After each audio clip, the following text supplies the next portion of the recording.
Umangal ang grupong Manibela matapos daw duruin at murahin ng isang opisyal ng gobyerno ang isa nilang miyembro na sumama sa tigil pasada. Ikalawang araw ngayon ang kanilang strike, pero may mga bumalik din muli sa kalye para bumiyahe. Para bigyan ng mukha ang balita, live mula sa Maynila, si Mobile Journal Francis Rivera. Francis. Belga kanina, pero biyahe ulit ngayon. Yan ang sistema ng mga miyembro ng grupong Manibela dito sa Maynila. Na nagtigil pasada kanina bilang protesta sa mahal na presyo ng petrolyo. Nasa ang super na nagtipon-tipon dito sa terminal sa nagdaan. Kanina, hiling nila tulad sa LPG at kerosene ay suspindihin din ang excise tax at value-added tax sa gasolina at diesel na gamit nila sa pamamasada. Hirit din ng grupo maibalik sa 55 pesos kada litro ang presyo ng diesel sa petrolyo. Band-aid solution lamang daw kasi ang pamamigay ng ayudang hindi raw matagal.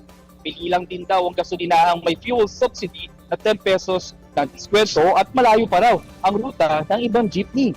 Pero hindi gaya kahapon na 100% silang tigil pasada, kaninang tanghali balik kalsada na sila.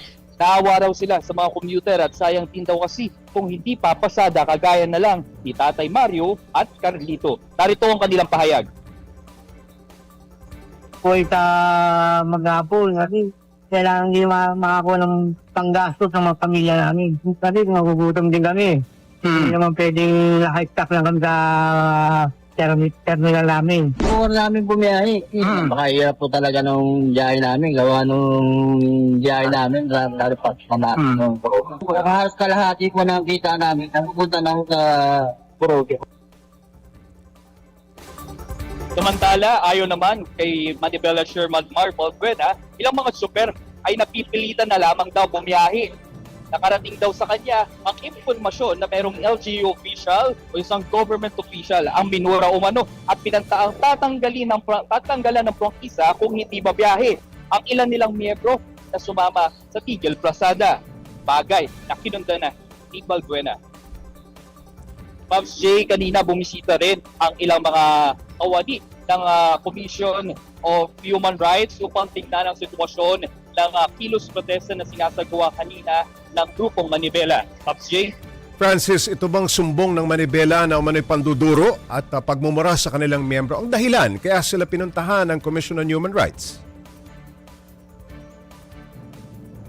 Pops J, pagdating ng CHR kasi dito, ito yung kumbaga binungad ni Manibela Chairman Mar Balbuena at talagang sinabi nito o sinumpong nito doon kaya sa isang representante ng CHR itong panduduko at pagmumura umano ng isang opisyal doon sa mga miyembro ng Manibela na nagkikilos protesta at nagtigil pasada kahapon doon malapit sa may Kamanava area, no? At sabi nga ni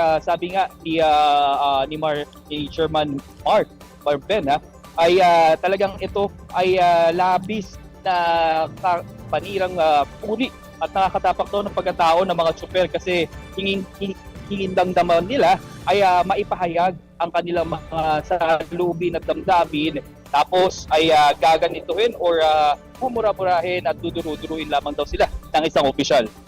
Francis, 3 araw itong nakaplanong protesta ng Manibela. Itutuloy raw ba nila ito hanggang bukas?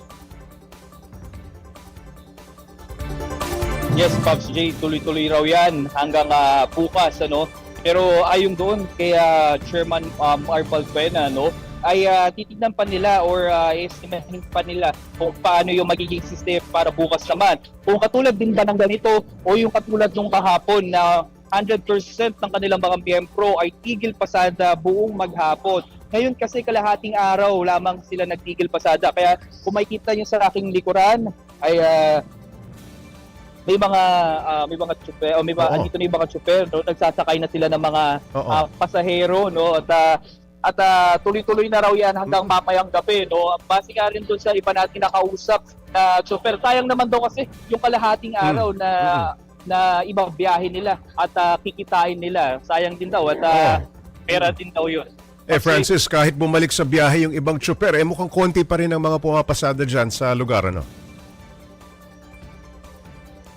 Yes, Pops Jay, yun din yung napansin natin kanina, no. At hanggang ngayon, no, na halos parang malinis yung kanilang area. Ito kasi yung pinaka Manila headquarter nila, itong grupong Manibela, no. Pero napapansin naman natin yung mabilis naman kasi bumabalik at maikli lamang yung ruta nito dito sa may Paco, sa may pupunta ng Nagdahan, Paco at Rotonda at babalik na dito sa may Nagdahan. So medyo may kaiklian lamang yung kanilang ruta kaya medyo mabilis din yung pagdating at pagbalik ng mga ibang mga jeep dito upang magsakay ng mga pasahero. Maraming salamat, Mobile Journal Francis Rivera.